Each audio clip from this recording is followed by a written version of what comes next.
College और तमाम जो हमारे यहाँ साहित्य की लंबी परंपरा है, जिस विषय पर इनका काम भी है, तो आइए हम सर को सुनेंगे। और सिर्फ लेखन ही नहीं, अध्यापन ही नहीं, बल्कि चैरिटी का भी काम कर रहे हैं। तो साहित्य से जो संस्कार मिला है, उसे अपने जीवन, अपने आसपास और समाज और दुनिया को देने का जो संकल्प इन्होंने लिया है, यह बहुत ही एक महत्वपूर्ण कदम है। हम भारतीय भाषा परिषद कोलकाता और भारत के उसमें का हार्दिक स्वागत करते हैं। आदरणीय प्रोफेसर इंद्र बंगा जी, आप आइए और अपनी बात रखिए। हिंदुस्तानी भाषा मिथक और नई खोज पर व्याख्यान भारतीय भाषा परिषद 28 फरवरी 2026। व्याख्यानकर्ता इमरे बंगा।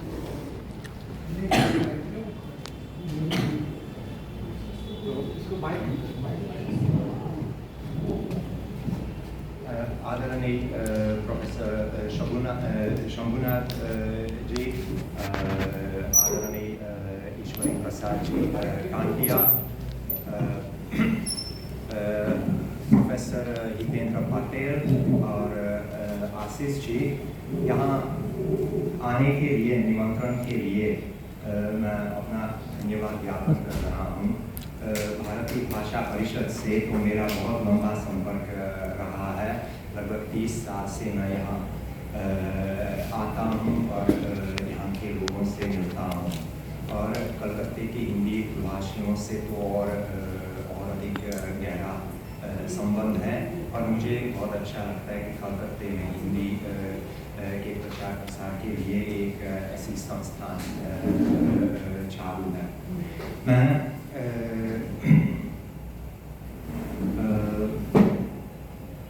हिंदुस्तानी पर ही बात करने वाला हूँ, और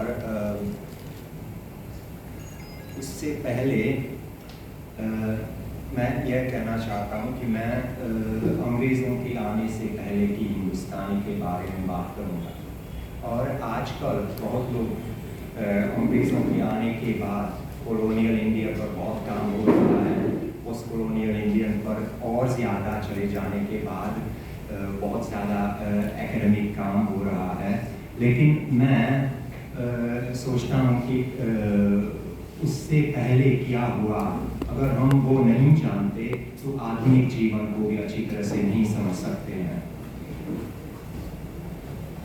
तो बहुत मेरा काम तो पुरानी हिंदी पर है, वो 14वीं सदी से 19वीं सदी तक, जब तक अंग्रेजी प्रभाव आ गया तब तक हिंदी में क्या क्या था। और ऐसा नहीं है कि हम उससे भाग सकते हैं, उसके संस्कार हमारे अंदर हैं। आज तक मैं भी जब हिंदी सीखता हूँ तो बहुत सारा ऐसा संस्कार है मेरे अंदर जो अंग्रेज़ों से बहुत पहले से यहाँ मौजूद था। तो मैं इसी वजह से मुगलकालीन हिंदुस्तानी के बारे में बात करना चाहता हूँ, क्योंकि यह हिंदुस्तानी असल में बाद में आगे चलकर यह हिंदी बन गई है जो आजकल भी हम बोलते हैं। और औपनिवेशिक इतिहास से पहले जाने का महत्व क्या है या प्रासंगिकता क्या है, उसके बारे में मैं कुछ आप लोगों को दिखाना चाहता हूँ। शायद इसी से भी हो जाएगा कि अगर दिखाऊंगा, ठीक से नहीं दिखता, लेकिन ये लिखा है, ये एक आर्टिकल मिला है, Hindi was devised by a Scottish linguist of the East India Company. It can never be India's national language. यह एक अंग्रेज़ों की बनाई हुई भाषा है। और यह है कि इस तरह के विचारों का अंतरीकरण, जिसको अंग्रेजी में इंटरनलाइजेशन हुआ है, आजकल हिंदी जगत में भी बहुत है। कि हमारी भाषा तो यहीं फोर्ट विलियम में बनी है, और उससे पहले तो जो थी वो हिंदी थी ही नहीं। इस तरह की बातों से तो आप लोग शायद सभी परिचित हैं। और असल में पहले 2-3 दशक में इस तरह की बातें तो और ज़्यादा हो गई हैं। जब मैं पहली बार आया था तो कुछ लोगों का कहना था, ठीक है, उनका अपना विचार है, लेकिन आजकल बहुत सारे लोग यही कहते हैं। तो इसी वजह से मैं देखना चाहता था कि अंग्रेज़ों से पहले हिंदी का, हिंदुस्तानी का भारत में क्या प्रयोग था और रूप क्या था, और आज मैं इसी के बारे में बातें करना चाहता हूँ। प्रासंगिकता क्या है? जिस बातों को मैं अभी कहूँगा उसमें दो तरह की नवीनता होगी। एक है कि मिथकों से हम हट जाएं। बहुत सारे मिथक आजकल भी स्कूलों में पढ़ाई जाती हैं। जैसे खड़ी बोली का सबसे पुराना कवि अमीर खुसरो थे और उनकी रचनाएं प्राप्त हैं। नहीं, उनकी कोई भी रचना प्राप्त नहीं है। जो उनके नाम से प्रचलित है वो 16वीं 17वीं सदी की रचनाएं हैं। और स्कूलों में आजकल भी रामचंद्र शुक्ल के इतिहास पर हिंदी साहित्य का इतिहास पढ़ाया जाता है।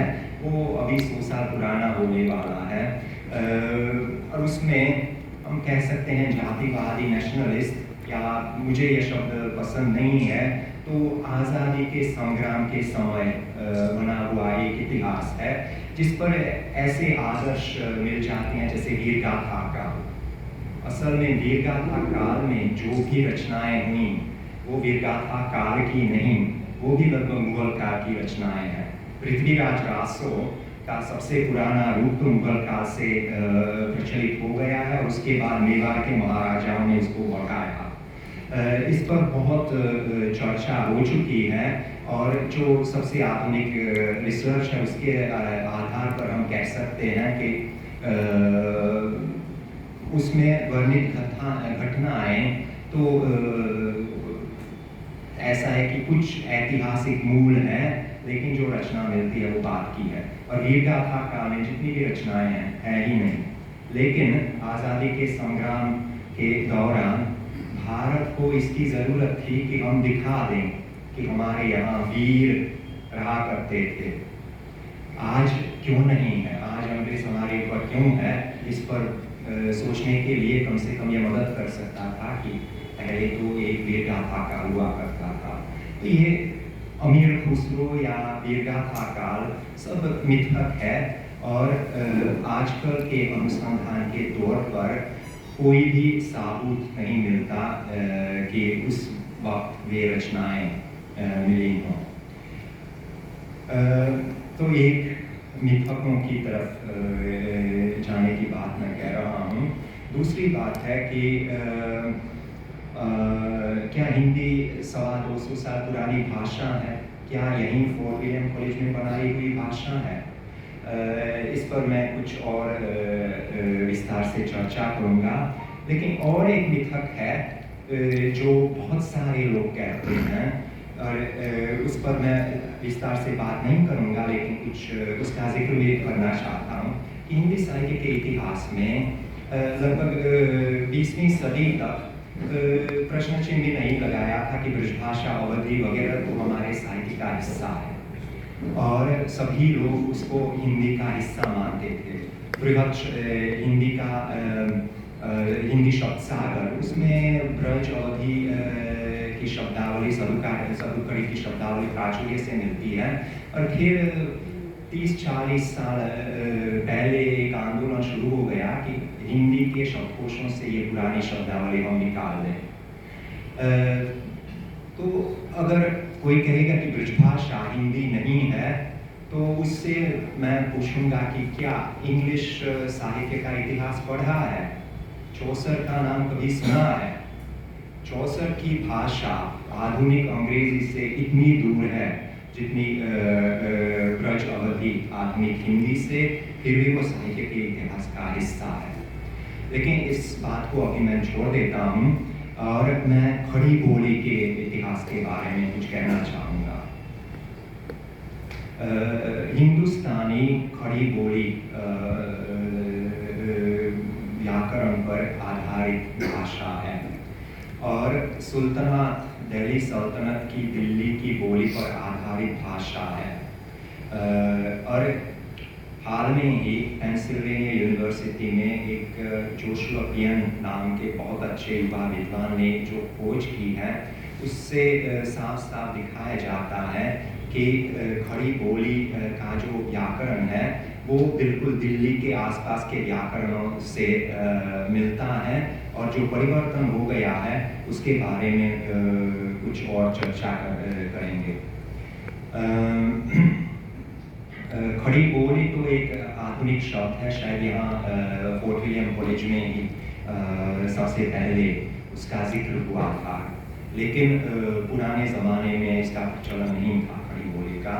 और एक कठिनाई यही है कि हिंदुस्तानी भाषा के लिए बहुत सारे शब्दों का इस्तेमाल होता था। अंग्रेज मूर्स कहते हैं, जिसका मतलब है मुसलमानी भाषा, और कभी कभी हिंदुस्तान कहते थे। और सबसे पुराना जिक्र श्रीवर के राजतरंगिनी में है, जो 15वीं सदी का है। उसमें हिंदुस्तान भाषा नाम प्रचलित है। तो ये जो प्रारंभिक आधुनिकता की बातें आजकल पिछले 1-2 दशक में प्रचलित हो गई हैं कि अंग्रेज कहते थे कि आधुनिकता हम ही लाते हैं हिंदुस्तान में। असल में ऐसी बात नहीं है। आधुनिकता हिंदुस्तान में अंग्रेज़ों से पहले भी थी, और उसको हम प्रारंभिक आधुनिकता के या पुरुषोत्तम अग्रवाल के शब्द से भेषज आधुनिकता कह सकते हैं। और ये प्रारंभिक आधुनिकता लगभग मुगल काल से ही शुरू हो गई है। और प्रारंभिक आधुनिकता के समय पर हिंदुस्तानी मुगल साम्राज्य या उत्तर भारत कहें और कुछ दक्कन भी कहें, उसके की एक संपर्क भाषा रही। जैसे मैंने कहा था श्रीवर के राजतरंगिनी में इसका जिक्र है। वहाँ श्रीवर यह लिखता है कि हमारे कश्मीर के राजा को, श्रीवर की राजतरंगिनी संस्कृत में है कि हमारे राजा को, जो मुसलमान है, संस्कृत आती है, फारसी आती है, कश्मीरी में कविता रचना करती हैं, और इनके अलावा हिंदुस्तानी भाषा पर भी कविता रचना करती हैं। ये सबसे पुराना जिक्र है हिंदुस्तानी का एक भाषा के रूप में, हिंदुस्तान भाषा। 18 और 19वीं शताब्दी में पहले उर्दू मानकीकृत हो गई थी 18वीं सदी में, फिर 19वीं सदी में हिंदी मानकीकृत हो गई थी। और जब ये दो भाषाएं मानकीकृत हो गई थीं, तब हिंदुस्तानी को हाशिए पर डाला। वो किसी के, हम कह सकते हैं, किसी के एजेंडा में हिंदुस्तानी नहीं था। हिंदी वालों का आदर्श था संस्कृतनिष्ठ हिंदी, उर्दू वालों का आदर्श था फारसी शब्द वाली।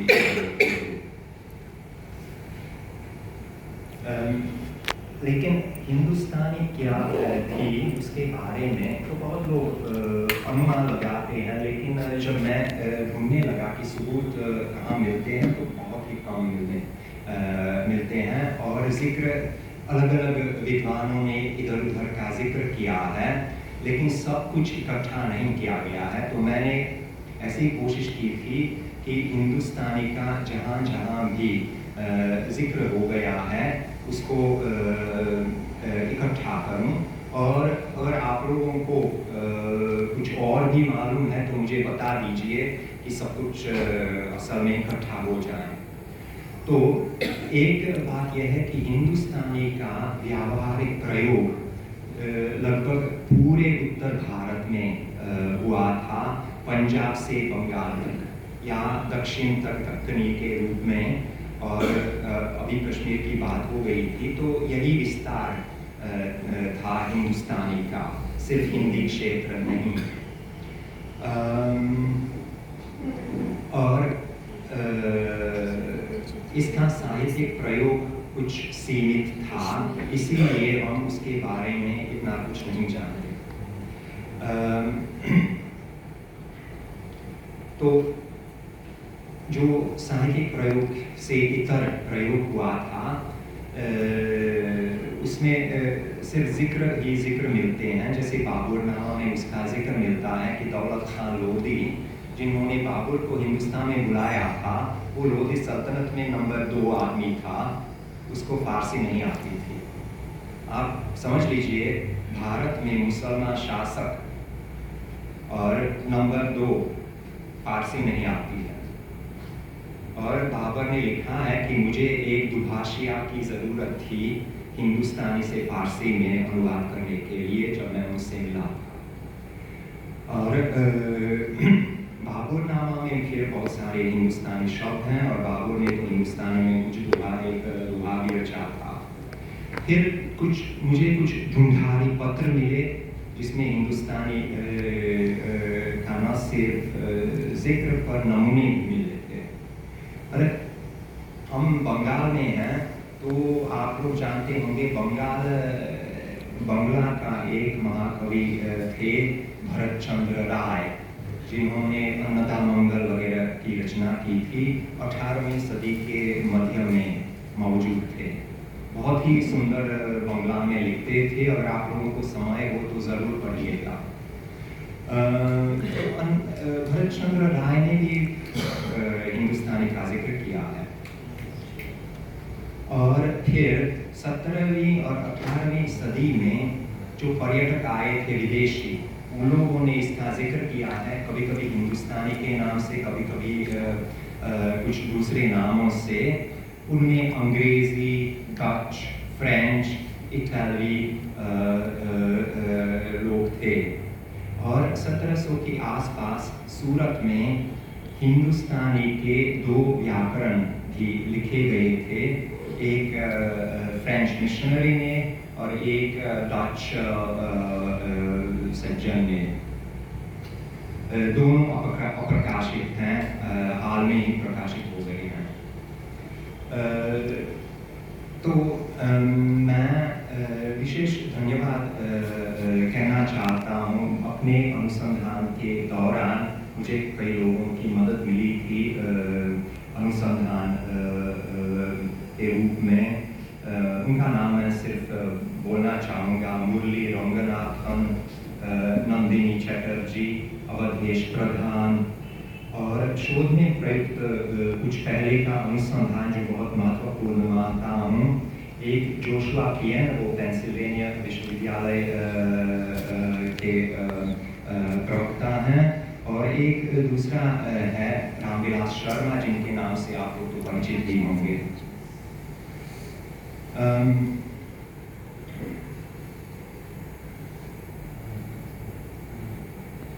अच्छा, वे लोग जो नज़दीक हैं शायद बता सकते हैं कि ये कौन सी भाषा है? फारसी। अच्छा, ये फारसी। और ये दोस्तों पंजाबी लग रही, पंजाबी। शाहमुखी है, शाहमुखी। अच्छा, पंजाबी। शाहमुखी नहीं, शाहमुखी तो उर्दू जैसी है। अच्छा, गुरमुखी लग रही है बस। हाँ, ये वाला देवनागरी। देवनागरी। हाँ, नागरी जैसी है। ये कैथी लिपि है। कैथी। हाँ, तो इसका प्रचलन भोजपुरी क्षेत्र में और बिहार में हुआ था। ये तीनों जो मैंने दिखाए हैं हिंदी हैं। फारसी लिपि में लिखी हुई हिंदी, गुरमुखी लिपि में लिखी हुई हिंदी, और फिर कैथी लिपि में लिखी हुई हिंदी। क्योंकि प्रिंट से पहले ऐसा कोई ज़रूरी नहीं था कि एक ही भाषा की एक ही लिपि रहे। जिस लिपि में लोग लिख सकते थे उसी लिपि में लिखते थे। तब हिंदुस्तानी के लिए समस्या भी उत्पन्न नहीं हुई कि हम किस लिपि में लिखें। 19वीं सदी में कितना संघर्ष हो गया था उर्दू और नागरी लिपि के बीच। लेकिन यह तो प्रिंट आ जाने के बाद का विचार है। शायद इसके पीछे अंग्रेजों का विचारधारा भी होगा, पता नहीं। अच्छा, ये एक बहुत ही रोचक बात है। ठीक से शायद दिखाई नहीं देता, लेकिन जितना कुछ दिखाई देता है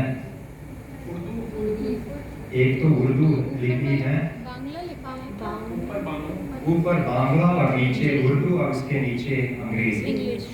असल में यह यहाँ कलकत्ते में प्रकाशित कलकत्ता गज़ट 1780 के आसपास, उसमें ब्रजभाषा का सबसे पुराना छपा हुआ रूप है।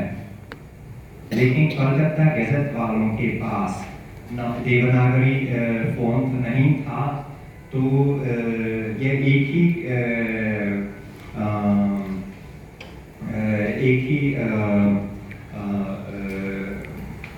मुखड़ी है दोनों लिपियों में। उनके पास बंगला लिपि थी, उर्दू लिपि थी, नागरी नहीं। तो ब्रजभाषा या हिंदी के सबसे पुराना छपा हुआ काव्य इसमें मिलता है और नागरी लिपि में नहीं। अच्छा, एक और बात यह भी मिथक है कि सल्तनत काल में यहाँ के मुसलमान उर्दू बोलते थे। ऐसा नहीं है। सल्तनत के ज़माने हम उस ज़माने से कुछ उर्दू रचनाएं लोक भाषा में हमको मिलती हैं। सबसे मशहूर है दाऊद का चांदायन। उसको मौलाना कहते हैं, हालांकि वो मौलाना नहीं थे, अपने को कवि दाऊद कहता है। चांदायन की रचना 1378 में हुई थी, तो बहुत पुरानी रचना है। और भाषा उसकी है, चांदायन की भाषा अवधी। तो वो एक प्रेम कथा है लोअर चंदा के ऊपर। और उसके बाद मुझे कुछ और या उस ज़माने के मुझे कुछ और मुसलमानों की लोक भाषा कविता मिली। एक है शेख हमीदुद्दीन नागौरी, नागौर जो राजस्थान में है। तो शेख हमीदुद्दीन नागौरी ने जिस भाषा का इस्तेमाल किया है वो कबीर की भाषा के नज़दीक है। और इस तरह की भाषा सदुक्कड़ी का इस्तेमाल किया है 100 साल बाद अब्दुल कुद्दूस गंगोही ने। ये एक बहुत रोचक बात है कि अब्दुल कुद्दूस गंगोही हिंदी में भी और फारसी में भी लिखते थे। और हिंदी में अलखदास नाम से लिखते थे। अलखदास असल में अब्दुल कुद्दूस का तर्जुमा है।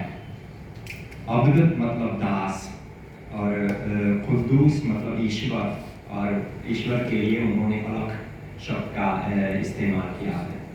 तो सल्तनत के ज़माने में मुसलमान उर्दू का इस्तेमाल उस तरह नहीं करते थे जिस तरह हम सोचते हैं। उस ज़माने में देहलवी भाषा मौजूद थी, दक्षिण में फैल गई थी और उत्तर भारत में भी फैलने लगी, लेकिन साहित्यिक भाषा के रूप में बहुत सीमित थी।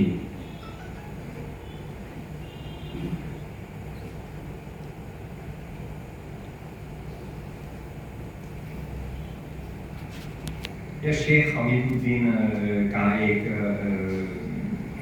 दो ही पंक्तियाँ हैं। वो देखिए ब्रज और सदुक्कड़ी के जैसे हैं। जो बिस्तर है तो सबे सिकत जो संकोय, सो अंक पुरुष के नाम विरला जाने कोय। मतलब सब कुछ जो विस्तृत हो जाता है सिमटा और सिकुड़ता है। फिर एक भगवान के लिए सैकड़ों नाम, 100 अंक पुरुष के नाम। विरला आदमी इसे समझता है, विरला जाने कोई। तो यह लगभग 14वीं सदी के मुसलमानों की लोक भाषा थी। फिर हम मुगल काल तक पहुंच जाते हैं। तो मुगल काल में लगता है कि सबसे अच्छा भाषाविद अब्दुल रहीम खान खान थे, जिसको हिंदी साहित्य में रहीम नाम से हम जानते हैं। उनके नाम से एक 4 पंक्ति वाली कविता मिलती है और उसमें 11 भाषाओं का इस्तेमाल है। मैं उससे कुछ पढ़ूंगा, समझना मुश्किल है। भारता प्राचीन गतो में संस्कृत, बहुरी न बगड़े ये ब्रज, सुन करूं रे हवे हूँ, ये कौन सी भाषा होगी? सुन करूं रे हवे हूँ, गुजराती गुजराती गुजराती गुजराती। हाँ, और माझी कर्माची गोष्ठी मराठी। हाँ, अब पुनः शनसी, आप लोग बताइए क्योंकि ये मुझे मालूम नहीं है। राजस्थानी हो सकता है ये सी राजस्थान में इसका इस्तेमाल होता है। राजस्थानी और फिर गांठ ढोलो नई ठे, ये राजस्थानी है। मारी तिरा सुनेरा, ये भी राजस्थानी मतलब मारवाड़ी जैसी। खर्च बहुत है, खर्च बहुत है, ये हिंदी मतलब खड़ी बोली हिंदी उर्दू, या इसको हम उस जमाने में हिंदुस्तानी कहें। और फिर हीरा टावरारो, हीरा टावरारो लगता है, रो से तो लगता ही है। फिर डिठी टैंडी गिलोंदी, पंजाबी पंजाबी। हाँ, इश्क इल्तिदा, अरबी अरबी इश्क अरबी इल्तिदा। अरबी। और सबसे मुश्किल यह है ओडिको बच्चिन्नाडु, तेलुगु। सही, तेलुगु है। सही है। तो रहीम को इतनी सारी भाषाएं मालूम, कम से कम एक ऐसा काव्य रचा है उन्होंने जिसमें इन सब जिक्र है। इसका जो अनुवाद है, ये मेरा अनुवाद नहीं है, फिर भी मैं पढ़ूंगा। मेरे पति पूर्व की ओर चले गए, भारता प्राचीन गतों में, और वापस नहीं आ रहे हैं, बहुरी न बगड़े। अब मैं क्या करूं, सुन करूं रे हवे हूँ, यह मेरी किस्मत है, माझी कर्माची गोष्ठी। अब पुनशनसी, कृपया सुनिए, गांठ ढोली नहीं थे, मेरी गांठी में एक सिक्का नहीं है। म्हारी तिरा सुनेरा, मेरी बात सुनिए, खर्च बहुत है। हीरा टावरारो, और परिवार में कई लोग हैं। डिठी टैंडी बिलोंदी, उसे देखने के लिए इश्क इल्तिदा, प्यार के लिए अपने दिल बलिदान कर देती हूँ। ओडिको वचिन्नाडु, यह वो है जो आ रहा है। तो फिर पति आ गया जब पैसा बिल्कुल खत्म होने वाला था। ये मजाक के लिए लिखा है, क्योंकि 11 भाषाओं में कोई गंभीर बात तो कही नहीं जा सकती। अच्छा, अभी औपनिवेशिक आधुनिकता की आधारित प्रारंभिक आधुनिकता के बारे में कुछ बात करना चाहता हूँ कि आधुनिक भारत की भाषाओं का विवरण किसने किया है? सबसे बड़ा विवरण Grierson linguistic survey of India. और आजकल भी जो भारतीय भाषाएं हैं उनका फैसला तो ग्रियर्सन पर ही ग्रियर्सन ने ही किया है। लेकिन ग्रियर्सन ने लिंग्विस्टिक सर्वे ऑफ इंडिया में पहले पन्ने में अबुल फजल का एक पैराग्राफ कोट करते ग्रियर्सन ने कोट किया है। तो अबुल फजल अकबर के मंत्री थे और अबुल फजल ने आईन अकबरी लिखा है। तो आईन अकबरी में उस जमाने की भाषाओं की सूची दी है। तो मैं उसका हिंदी अनुवाद पढ़ूंगा। हिंदी अनुवाद मैंने की है, तो मेरी हिंदी तो मातृभाषा नहीं है, तो गलतियाँ आ जाती हैं, उसको आप लोग सुधारिए। तो अबुल फजल लिखते हैं, पूरे हिंदुस्तान में बहुत सारी बोलियां बोली जाती हैं। ऐसी बोलियां जो आपस में समझी जाती हैं तो असंख्य हैं। बोलियां जो एक दूसरे से समझ में नहीं आते निम्नलिखित हैं, और अभी सूची आती है। दिल्ली, बंगाल, मुल्तान, मारवाड़, गुजरात, तेलंगाना, मराठा, कर्नाटक, सिंध, अफगानिस्तान, पश्तो, बलूचिस्तान, बलूची और कश्मीर की बोलियां। ये असल में वे ही भाषाएं हैं जिनको ग्रियर्सन भी स्वतंत्र भाषा मानते थे, और जो संविधान के 8वें स्केड्यूल में भी शुरू में आ गई थी, और उसके आगे चलकर तो और ज़्यादा भाषाएं जुड़ गई हैं। लेकिन देखिए, ये हिंदुस्तान के संविधान के जो मूल हैं वो अबुल फजल तक जाते हैं।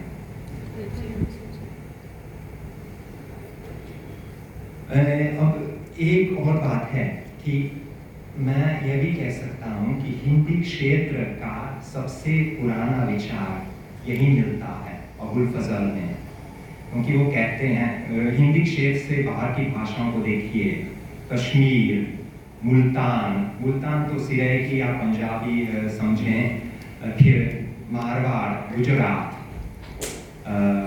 फिर तेलंगाना, फिर बंगाल,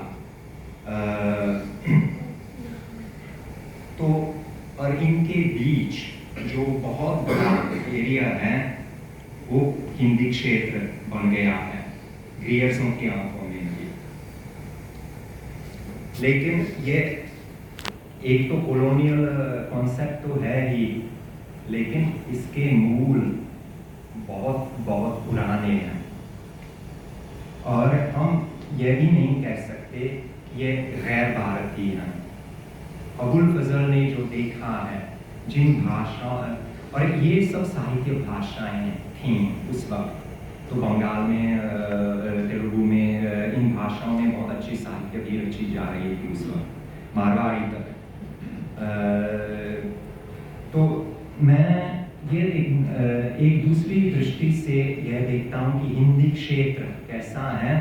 तो तुलसीदास की एक रचना है कवितावली, इतनी परिचित रचना नहीं है जितनी रामचरितमानस है, और मैं उस पर काम कर रहा हूँ। तो लगभग 150 पांडुलिपियों का जिक्र मुझे मिल गया है, और मैंने लगभग 50 उनमें से देखी भी हैं, और 40 फोटोग्राफ की हैं, और लगभग 15-20 के आधार पर मैं एक वैज्ञानिक संपादन कर रहा हूँ एक वर्किंग ग्रुप के साथ।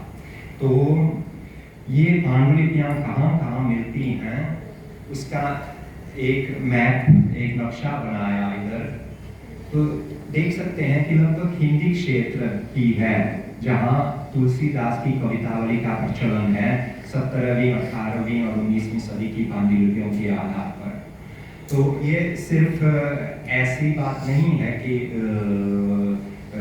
अबुल फजल ने कहा है, एक प्रयोग में भी यही होता है कि एक क्षेत्र बन गया है जिसमें साहित्य रचनाओं का बहुत ज्यादा प्रचलन हो जाता है।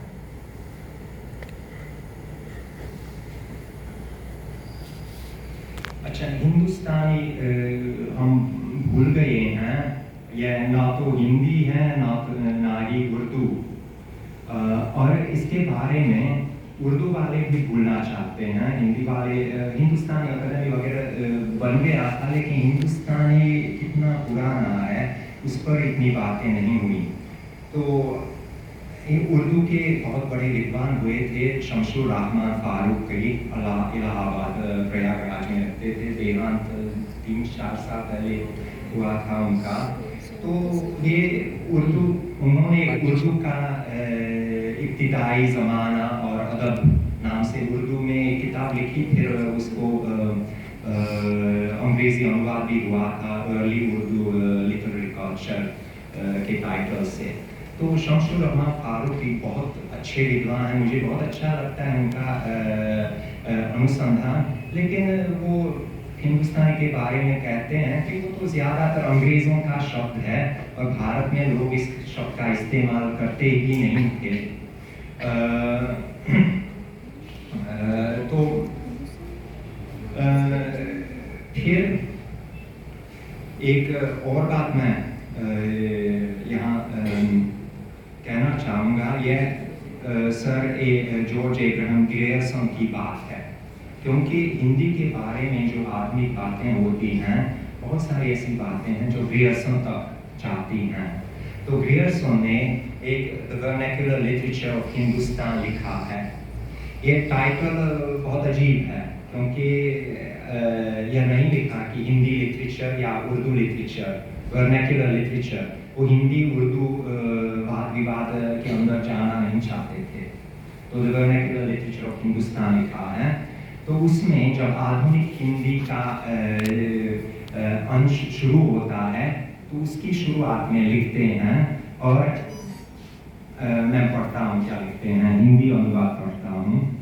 19वीं शताब्दी की शुरुआत में इस अद्भुत संकर भाषा का जन्म जिसे यूरोपियन लोग हिंदी के नाम से जानते हैं और जो उनके द्वारा ही आविष्कार किया गया था। 1803 में गिलक्रिस्ट की ट्यूशन के तहत लल्लू जी लाल ने प्रेम सागर लिखा। इस खासियत के साथ उन्होंने अरबी या फारसी मूल के बजाय केवल भारतीय संज्ञाओं और कणों का उपयोग किया। परिणाम मूलतः एक नई आविष्कृत भाषा था। और आगे चलकर लिखते हैं, यह कृत्रिम भाषा, किसी भी भारतवासी की मातृभाषा नहीं थी। इसका गद्य इसके आविष्कारकों की प्रतिष्ठा द्वारा स्वीकार करवाया गया था। इसमें लिखी गई पहली पुस्तकें एक अत्यधिक लोकप्रिय चरित्र की थीम, प्रेम सागर, और भाषा को एक ऐसे क्षेत्र मिला जिसमें यह प्रमुख रूप से उपयोगी था।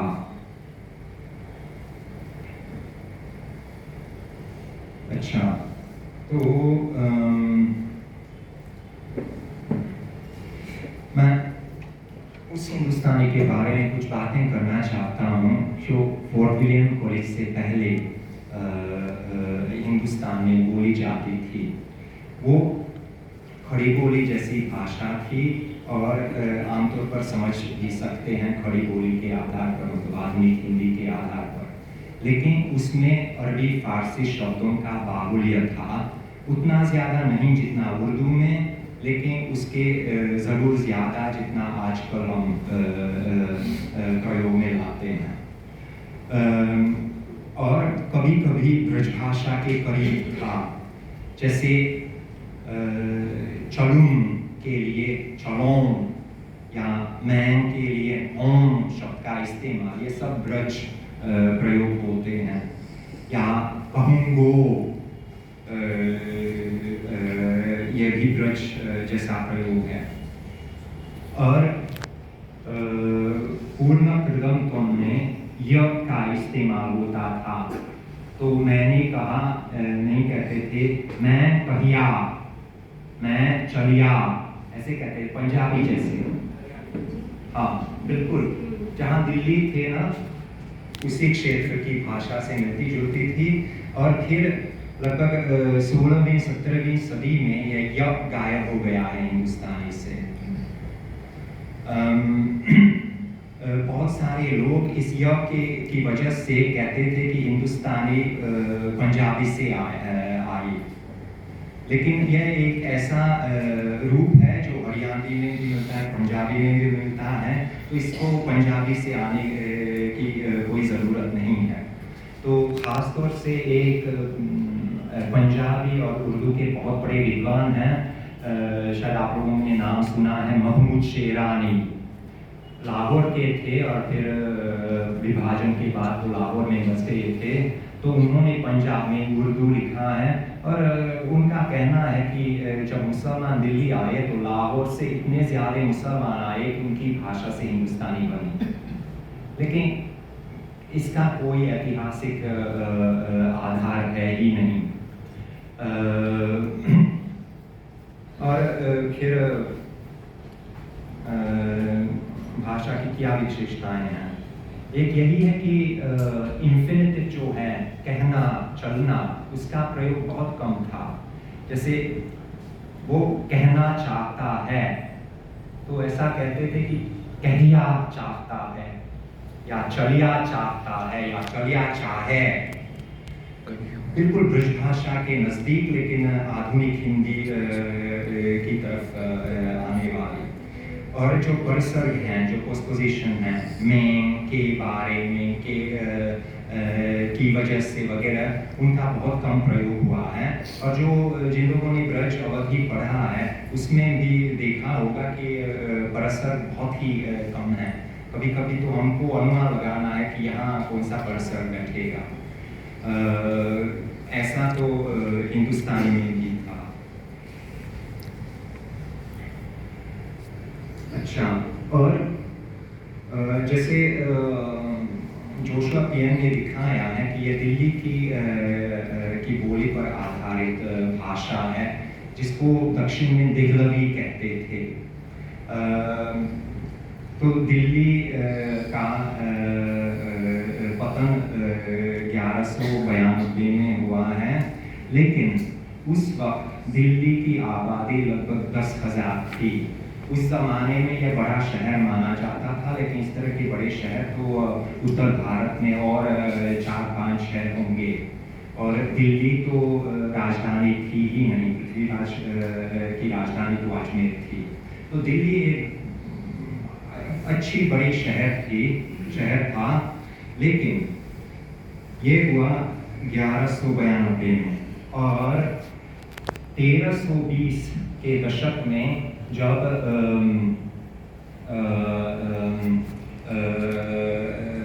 इब्न बतूता आ जाते हैं मोरक्को से, तो लिखते हैं कि दुनिया के सबसे बड़े शहरों में इसकी गिनती है, जिसकी आबादी है 5 लाख। तो 125 साल में 10,000 से 5 लाख कैसे हो गए? तो इसका उत्तर है मंगोल सेना ने पूरे एशिया को जीता। यहाँ तक कि तुर्की तक, इजिप्ट तक गए थे, और यूरोप में मेरे देश हंगरी तक आए थे, पोलैंड तक आए थे, और चीन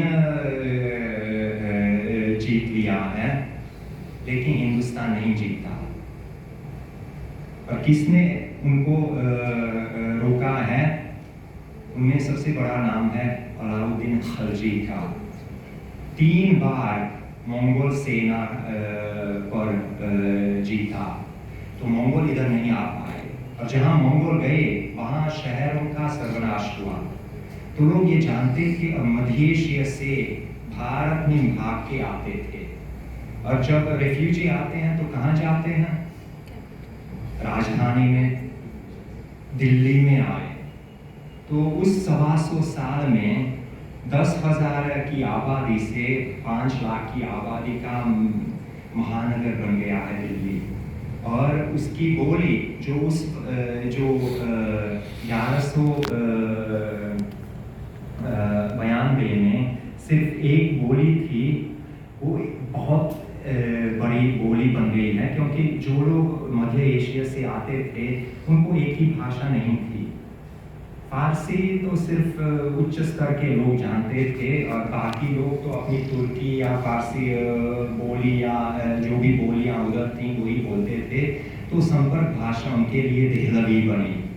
शायद एक पीढ़ी में नहीं, लेकिन 2 या 3 पीढ़ी में ये देहलवी भाषा भारत में सबसे बड़ी भाषाओं में से एक बन गई है। और हम कह सकते हैं कि हिंदी का जन्म लगभग उसी शतक में हुआ है। अभी एक और बात भी कहना चाहता हूँ। यह रामविलास शर्मा का अनुसंधान है तो रामविलास शर्मा ने देखा है कि हरियाणा में जो दिल्ली के बगल में बांगरू बोली बोली जाती है, तो बांगरू में और आधुनिक हिंदी में क्या फर्क है। मैं दो नमूने लूँगा। एक है कि बांगरू में अड़ब का प्रयोग होता है और अड़ब का प्रयोग होता है, जैसे राजस्थानी में, और यह हिंदी में है ही नहीं। तो रामविलास शर्मा का कहना है कि अड़ब ल बन गया है और अड़ब न बन गया है जब राजधानी दिल्ली से आगरा में शिफ्ट हो गई थी, क्योंकि आगरा के लोग अण और अल का उच्चारण नहीं कर पाते थे। न और ल कहते हैं ब्रज भाषा में, तो यही स्वर हैं। तो दिल्ली के आसपास के बोलियों से निकली है, लेकिन उसमें परिवर्तन भी हो गया है, जैसे इतिहास में हम आगे चलते हैं। तो मूर्धन्य न और ल गायब हो गए हैं। अच्छा, अब मैं एक काव्य का पाठ करूंगा और आप लोग बताइए यह कौन सी भाषा होगी। दिल की दिलासा सारी तुनी का तमाशा खुली, गम का करार तुनी देख है जीस ऊब है, बाकी मुहब्बत देख है खातरी मैं यो क्यों आवे, आलम की साहिबी तो ऐसी जैसी दूब है, आलम की साहिबी तो ऐसी जैसी दूब है, मतलब घास। ये पुराने हिंदी का छंद है, कवित छंद है। ये है हिंदुस्तानी, इसमें अरबी फारसी शब्द आ जाते हैं और इसकी लिपि भी नागरी लिपि है। मुझे ये छंद नागरी लिपि में मिल गई थी। इसके 4 प्रतियां मिलती हैं, चारों प्रतियां नागरी लिपि में। तो हिंदुस्तानी लगभग 1600 के आसपास इस तरह थी, और इस हिंदुस्तानी को हिंदुस्तानी के साहित्यिक रूप को लोग रेख्ता कहते थे। आजकल रेख्ता का बहुत प्रचलन हो गया है, लगभग उर्दू के अर्थ में, लेकिन रेख्ता का भाषा के रूप में सबसे पुराना व्यवहार यही है कि हिंदुस्तानी का साहित्यिक रूप। और देखिए, इसमें दिल की दिलासा के लिए श का कोई फर्क नहीं है उस वक्त। या वहाँ की मोहब्बत देखने पर, उसकी मोहब्बत देखने पर वाकई उसकी ब्रजभाषा। तो इसमें कुछ ब्रजभाषा की पुट है और कुछ क्या ग्रामीण कहें, श को न कहना, और फिर अरबी फारसी शब्दावली है। फिर आगे पढ़ूंगा अंतिम पंक्ति। उमर की खूबी पर खलक ही यार हुआ, कौन कौन खूबी कहूँ, खूब महबूब है। तो यही है हिंदुस्तानी। दोनों भाषाओं के बीच उर्दू में परंपरागत रूप से कवित नहीं लिखा जाता है, वो ब्रजभाषा का काव्य रूप है। हिंदुस्तानी में लिखा जा सकता था। तो इस तरह के साहित्यिक रूप मिलते हैं जिसको हम रेख्ता कहते हैं। और असल में मीर तकी मीर भी अपने काव्य को रेख्ता मानते थे। उन्होंने उर्दू शब्द का इस्तेमाल नहीं किया था, चाहे रेख्ता लिखते थे या हिंदी लिखते थे अपनी काव्य भाषा के लिए। लेकिन अब यह देखें कि बाहर के लोगों ने हिंदुस्तानी को कैसे देखा। तो एक बहुत ही मशहूर पर्यटक थे औरंगजेब के ज़माने में, निकोलो मनुच्ची, इटली से आए थे।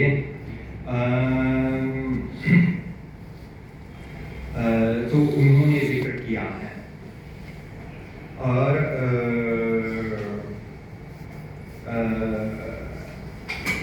अच्छा, कुछ छूट गया, वो भी बता देता हूँ। कश्मीर का जिक्र हो गया है, बाबर का जिक्र हो गया है। बाबर नामा में जो हिंदुस्तानी शब्द मिलते हैं, यह सुनिए क्या क्या शब्द मिलते हैं उधर। बनमानुस, गलहरी, खांडा, खांडा मतलब खड्ग, तलवार, कटार, कुमुदिनी, और उस फिर बाबर ने भी रेख्ता में काव्य रचना की थी। एक ही दोहा जैसा हमको मिलता है, वो मैं आप लोगों को सुनाता हूँ कि बाबर की भाषा कैसी थी, बाबर की हिंदुस्तानी कैसी थी। वो तो हिंदुस्तान आ गए और फिर पता नहीं 4 साल बाद तो उनका देहांत हो गया, तो हिंदुस्तानी सीखने का बहुत मौका नहीं मिला उनको, तो ज़्यादातर फारसी में या तुर्की में बोलते थे। फिर भी कुछ हिंदुस्तानी सीखी है, तो उनका हिंदुस्तानी दोहा है, मुझको न हुआ कुछ हवस, हवस मतलब इच्छा, हवस ए मानिक ओ मोटी, मुझको न हुआ कुछ हवस ए मानिक ओ मोटी, फ़ख्र अहलिगा बस बुल्ब से दूर। यह तुर्की में है। अहल लोग, फ़ख्र फ़कीर गरीब, गरीब लोगों के लिए बस हिंदुस्तानी बुल्ब से दूर होगा, काफ़ी होगा, तो गरीब लोगों के लिए काफ़ी होगा। फ़ख्र अहलिगा बस बुल्ब से दूर, पानी और रोटी। और देखिए पूरा, मुझका न हुआ कुछ हवस मानी को मोती, फ़ख्र अहलिगा बस बुल्ब से दूर, पानी और रोटी। तो बाबर को त और ट का फर्क मालूम नहीं था, तो इसीलिए तुक मिलाया था मोती का रोटी से। यह ब्रज में, हिंदी में, उर्दू में नहीं हो सकता। लेकिन ये बाबर तो बाबर ही थे, तो उनको सब कुछ अलाव है। तो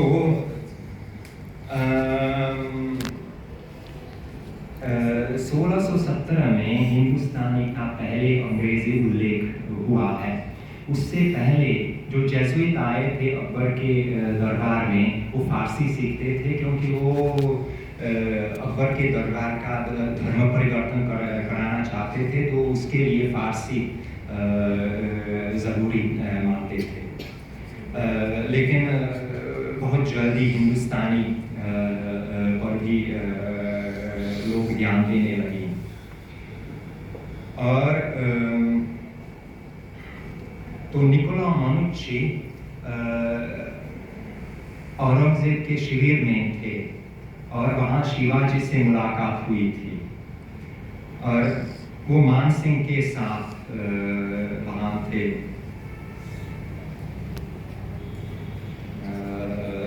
और फिर लिखते हैं कि हम ताश खेल रहे थे जब शिवाजी हमारे पास आ गए और पूछा ये कहाँ का है, तो बताया कि मैं तो विदेश का हूँ। तो पोर्तुगल का हो? नहीं, मैं तो इटली का हूँ। तो क्या पोर्तुगल के अलावा यूरोप में और राज्य है? ये पूछा है शिवाजी ने। यह मनुष्य ने लिखा है कि शिवाजी को अंग्रेजों के बारे में पता भी नहीं था। तो क्या लिखते हैं, 1656 में मेरे आने के कुछ दिनों बाद शिवाजी ने खुद को मुगलों के हाथ में समर्पित कर दिया और हमारे शिविर में आ गए।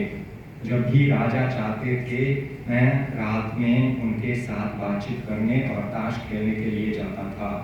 इस अवधि के दौरान एक रात ऐसा हुआ कि जब हम एक खेल खेल रहे थे, राजा, उसका ब्राह्मण और मैं, शिवाजी आ गए। मैंने उचित प्रणाम किया।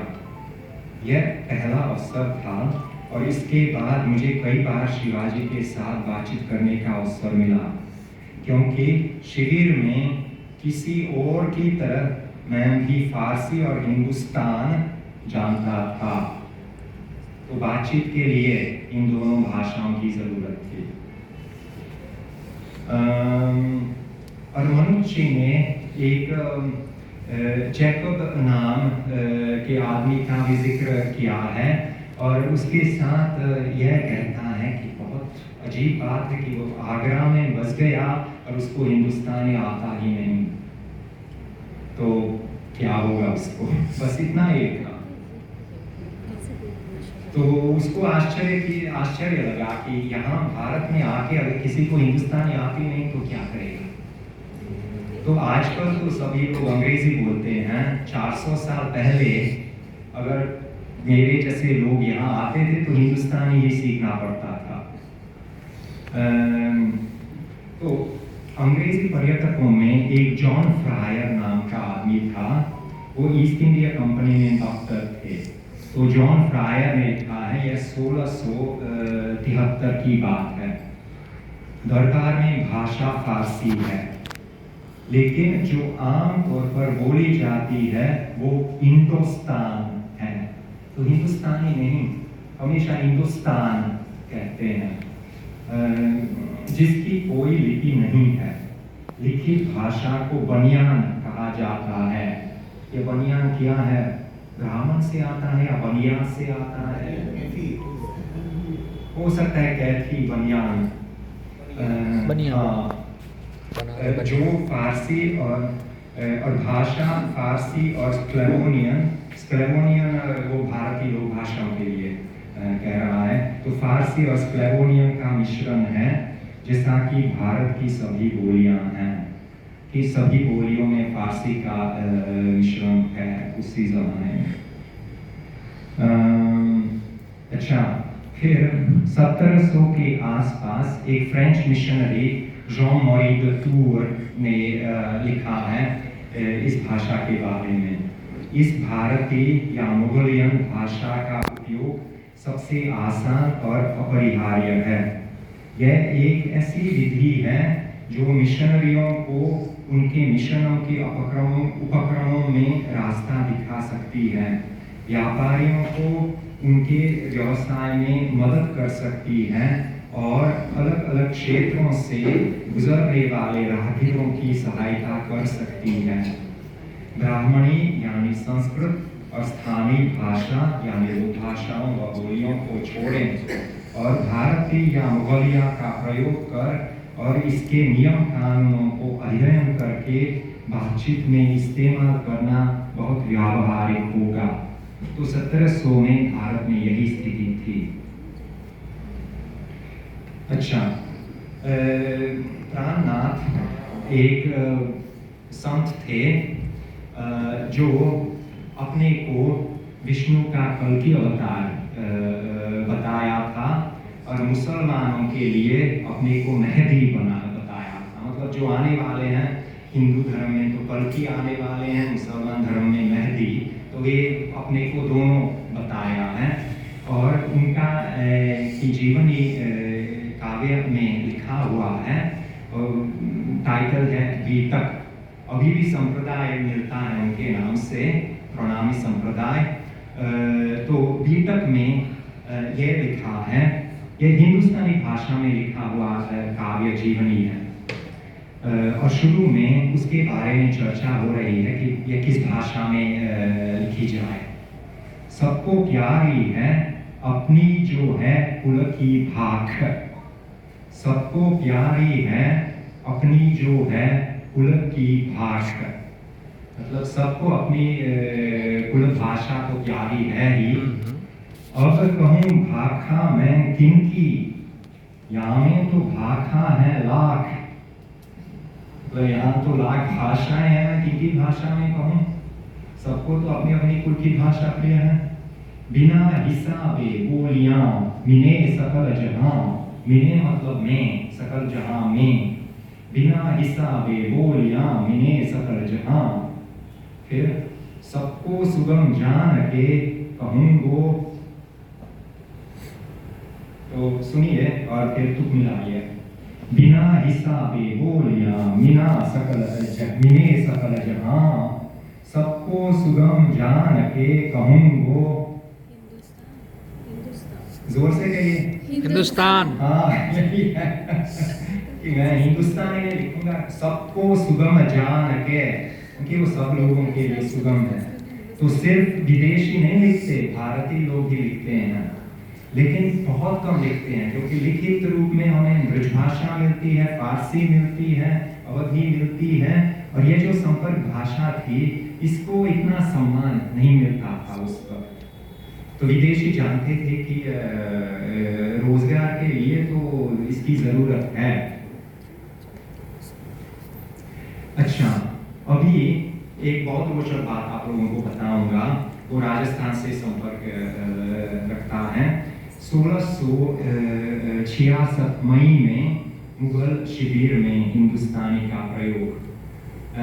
मनुष्य ने तो कहा था जब शिवाजी औरंगजेब के शिविर में आए तो क्या हुआ था, तो वहाँ जयपुर का महाराजा हुआ, शायद राजकुमार वहाँ थे शिविर में, और राजकुमार के साथ जो कायस्थ था वो हफ्ते में 1-2 बार पत्र भेजता था जयपुर में वापस, जयपुरी भाषा में, ढूंढारी भाषा में लिखते थे।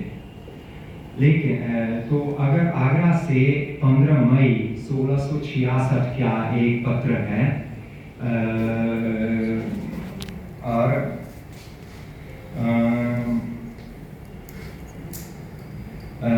उसमें लिखा है कि औरंगजेब ने शिवाजी से कहियो, ये ढूंढारी सरोपा पहरो, मतलब मैं जो खिदमत देता हूँ वो स्वीकार करो, सरोपाव पहरो हिंदुस्तानी में औरंगजेब। तब कहो, तब उसने कहा मैं सिरोपा न लूं, ये शिवाजी की बात है, मैं वो खिदमत नहीं लूंगा, मैं सिरोपा न हूं, मुझे पातशाह जी जसवंत सिंह सो तलो खड़ा गौर करीने खड़ा करो, सो मैं ऐसा आदमी हूँ जो मुझे आसो गौर करीने खड़ा करो, मैं पातशाह जी का मनसब नहीं लेता।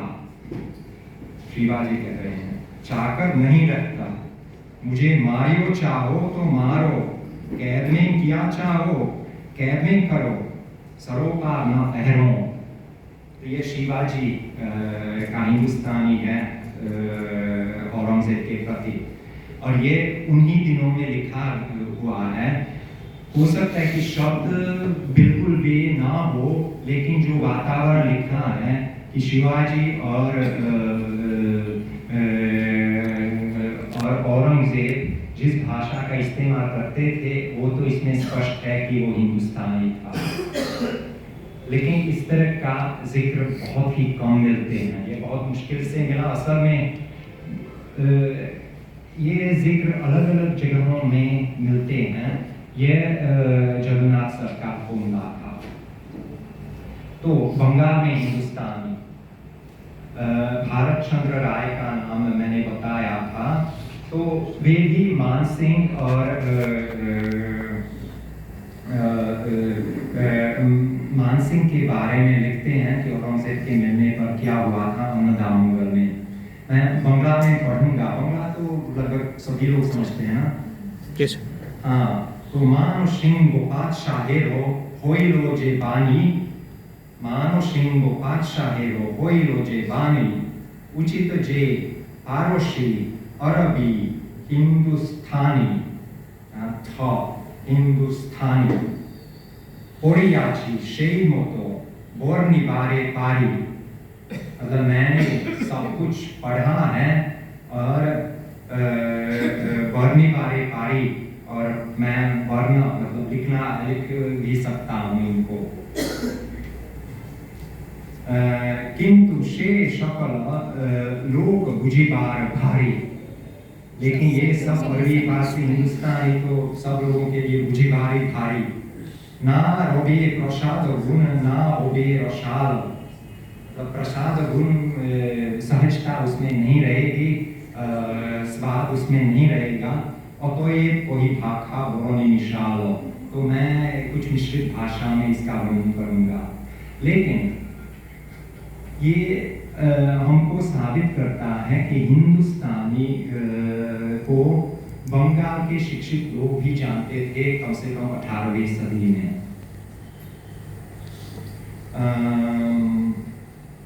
अच्छा, और एक प्रश्न है कि हिंदुस्तानी में पुर्तगाली शब्द कैसे आए? हिंदुस्तानियों का पुर्तगाली से कहाँ संपर्क हुआ है? वे तो समुद्र से आए हैं, दमन दीव गोवा में रहते थे, वहाँ हिंदी चलती ही नहीं।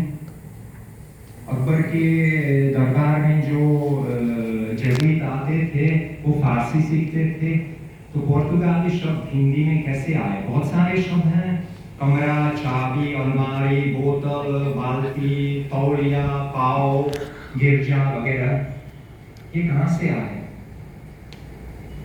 हिंदुस्तानी से, क्योंकि पुर्तगाली लोग भी हिंदुस्तानी सीखते थे, तो संपर्क भाषा हिंदुस्तानी रही। और सूरत में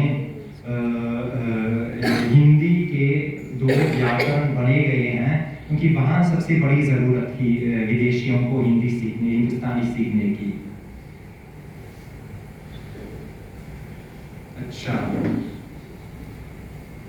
बस मैं अभी अपना वक्तव्य लगभग पूरा करने वाला हूँ।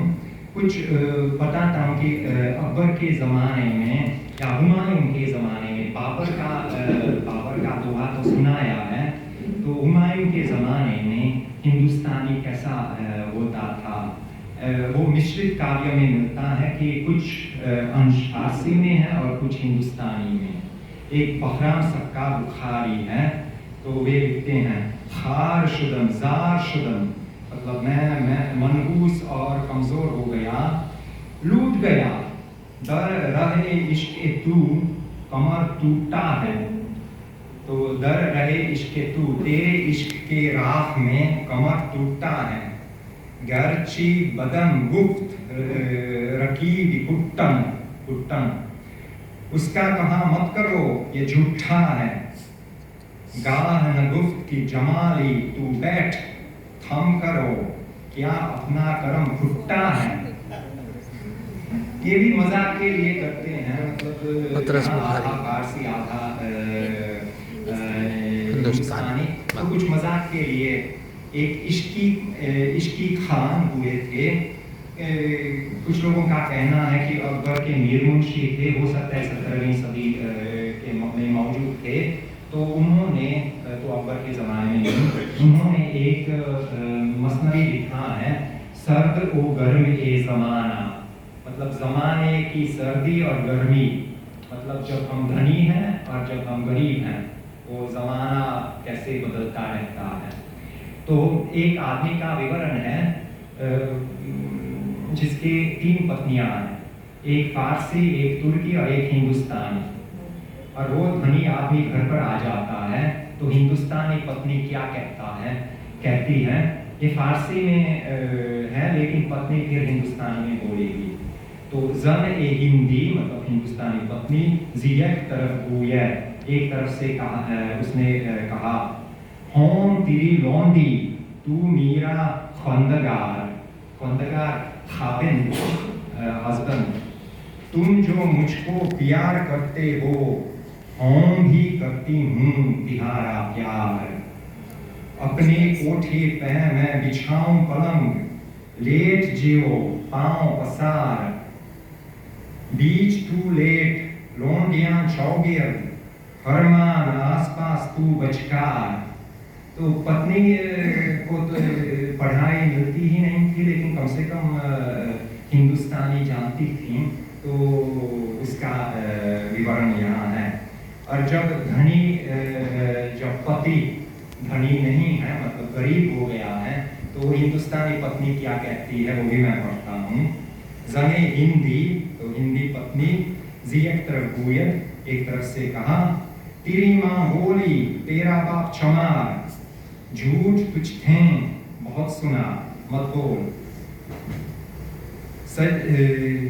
सच तेरा हो कहूँ, सच तेरा हो कहूँ, तेरा सच मैं तेरा कहती हूँ, मेरा मत मार, मुझको मत मार, तुझ थे मुझको न रोटी ओ पानी, तुझ थे मुझको नहीं सवा को सिंगार, अब न रहूं तेरे खुदा की सौं, निकलूंगी तिहारे घर ते बाहर।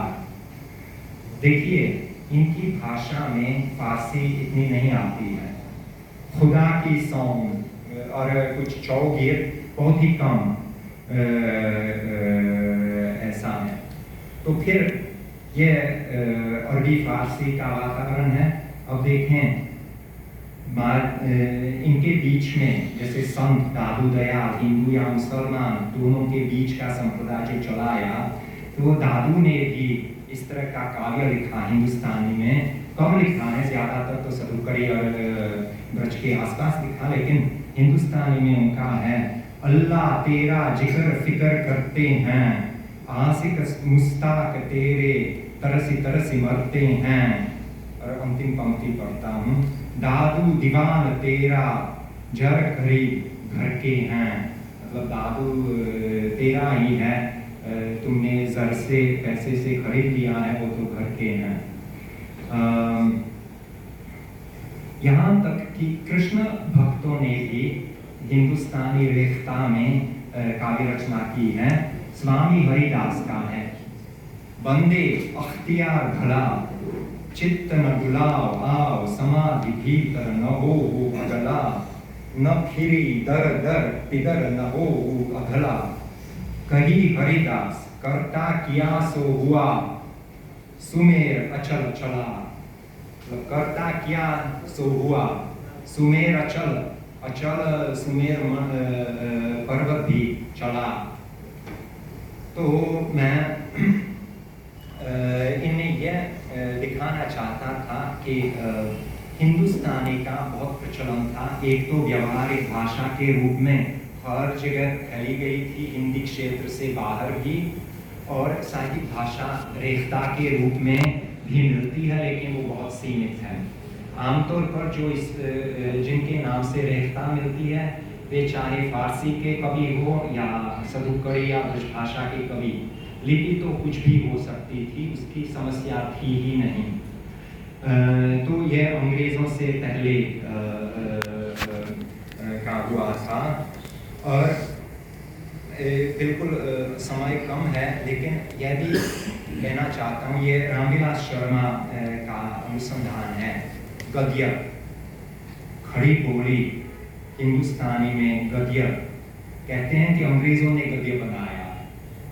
देखिए 1733 एक गर्भ गीता नाम की रचना है।